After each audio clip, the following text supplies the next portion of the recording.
Vieš, čo je horšie ako nepriateľ? Nepriateľ, ktorého nevidíš prichádzať. Pozrie sa na teba, usmeje sa. A ty si myslíš, že je to priateľ. Možno áno, možno nie. Nie každý, kto sa na teba usmieva, ti praje dobro. A nie každý, kto sa ti postaví, je tvoj nepriateľ. Skutočne zlý človek vie, ako skrývať svoje úmysly, až kým nie je neskoro.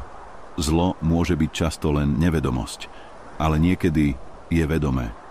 A vtedy musíš vedieť, s kým máš dočinenia. Toto je 7 znamení, že stojíš proti skutočne zlému človeku. Nie každý nepriateľ vyzerá ako nepriateľ. Niektorí majú pevnú ruku, ktorou si s tebou potrasú, a v druhej držia nôž. A presne takí ľudia sa môžu objaviť aj v tvojom živote. Ako ich rozoznať? Prvé znamenie. Nikdy nepreberajú zodpovednosť. Nech sa stane čokoľvek. Nikdy za nič nemôžu. Sú to vždy tí druhí. Klamali ti? Tvoja chyba, že si im veril. Zničili niekoho kariéru. Vraj to bola len nešťastná náhoda. Urazili blízkeho človeka. Ten vraj bol príliš citlivý. V ich svete neexistuje vina. Len náhody, smola a tvoje zlyhania. Sleduj, ako reagujú, keď sú prichytení pri lži alebo chybe. Ak sa začnú hnevať, útočiť alebo zo seba robiť obeť, dávaj pozor. Ak sa neustále vyhovárajú a vždy ukazujú prstom na druhých, odíď. Nemrhaj čas bojom s niekým, kto nevie povedať, mýlil som sa. Predtým, ako prejdeme k znameniu číslo 2, nezabudni sa prihlásiť na odber a kliknúť na like. Druhé znamenie, hrajú na obe strany, dnes ti lichotia, zajtra ťa ohovárajú. Usmievajú sa ti do očí, ale za chrbtom naostrili nôž. Ich slová nemajú váhu, menia sa podľa toho, čo je pre nich výhodné.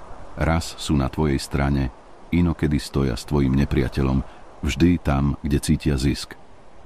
Takýmto ľuďom nezáleží na pravde, len na tom, čo z teba môžu vyťažiť. A nezabudni, ak niekto ohovára pred tebou, pravdepodobne ohovára aj teba. Otázka neznie, či to urobí. Otázka je len, kedy. Tretie znamenie. Využívajú tvoje slabosti. Dobrý človek ťa posilní, zlý človek ťa oslabí. Najskôr pôsobia ako niekto, komu môžeš veriť. Pýtajú sa, počúvajú, chápu. Zdá sa, že ich naozaj zaujíma, čo ťa trápi, ale nezabudni. Niektorí ľudia sa nezaujímajú preto, aby pomohli. Zaujímajú sa preto, aby vedeli, kde udrieť. Získajú si tvoju dôveru, len aby zistili, kde si zraniteľný. A keď príde správna chvíľa, bodnú presne tam. Nikdy neodhaľuj svoje slabosti ľuďom, ktorým úplne neveríš. Tvoje emócie sú tvojou pevnosťou. Stráž ich, lebo nie každý, kto sa tvári ako priateľ, stojí pri tebe, keď sa múry rúcajú. Štvrté znamenie. Vyvolávajú v tebe pochybnosti. Manipulátori vedia, ako rozkolísať tvoju myseľ. Robia to tak nenápadne, že si ani nevšimneš, kedy si prestal veriť vlastným očiam. Povieš, že ťa urazili. Oni odpovedia, preháňaš. Povieš, že ti klamali. Oni odvetia, si paranoidný. Povieš, že ťa zradili. Oni sa spýtajú, a nie si náhodou ty ten problém? Vždy si ty ten zlý. Oni obete, ty vinník. A ty sa pýtaš, možno majú pravdu? Práve vtedy vyhrali. Ak pri niekom neustále cítiš neistotu, otázka nie je, či sa mýliš ty, ale prečo sa pri ňom cítiš takto? Dobrá myseľ sa pri dobrom človeku upokojí. Ak tvoja myseľ blúdi, možno si len v nesprávnej spoločnosti. Piate znamenie. Radi testujú hranice. Tvoje nie pre nich neznamená nie. Tvoje hranice sú pre nich výzva, nie varovanie. Najprv malá lož, potom väčšia. Najprv malá manipulácia, potom úplná kontrola. Najprv ťa len presviečajú, potom prikazujú a nakoniec sa pýtaš sám seba, kedy som to dovolil. Takto sa zlo rozširuje po malých krokoch, až kým si neuvedomíš, že si sa stal jeho súčasťou. A to je ich taktika. Nepožiadajú naraz o všetko. Najskôr si len trochu posunú stoličku bližšie, potom sa pohodlne oprú a napokon sa ocitnú v tvojom kresle a ty sedíš na zemi. Stanov si hranice hneď na začiatku a ak ich niekto prekračuje, ukonči to.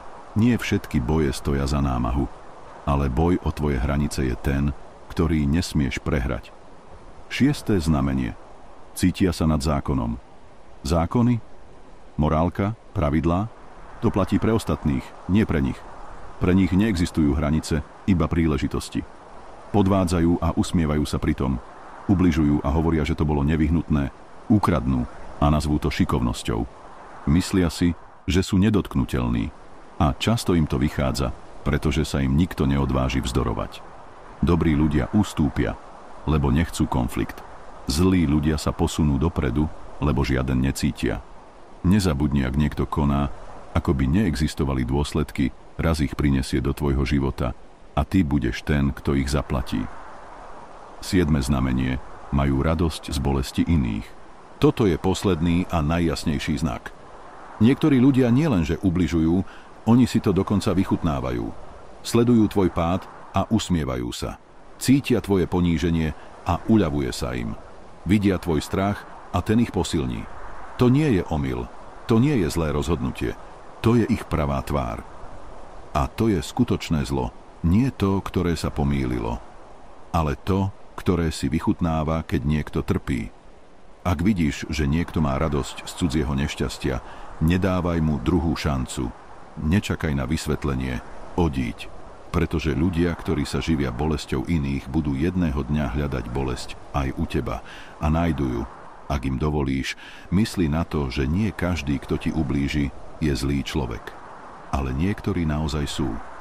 Tvojou úlohou nie je ich napraviť. Tvojou úlohou je nenechať sa stiahnuť na ich úroveň. Jediné, čo môžeš skutočne ovládať, je tvoja myseľ. Ak pochopíš, s kým máš dočinenia, nebudeš sa ich snažiť zmeniť. Len ich prestaneš považovať za súčasť svojho sveta. Ak si sa v tomto videu našiel, daj like a zdieľaj ho s niekým, kto to tiež potrebuje počuť. A hlavne, vyberaj svoje bitky múdro. Som stoický rebel, vidíme sa na budúce.